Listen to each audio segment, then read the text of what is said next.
siguro I feel somewhat perhaps protected kasi ang tagal na ako bumabati, hindi naman ako, no harm has come to me.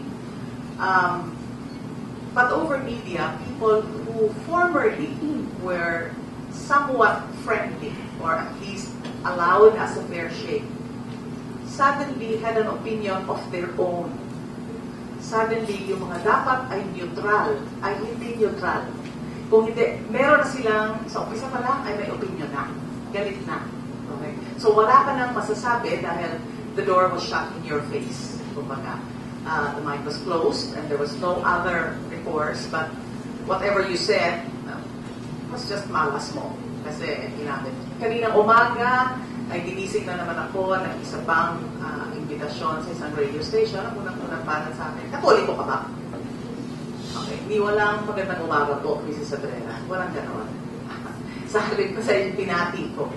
And I could not even finish a sentence dahil I was interrupted continuously. And I felt so affronted by this.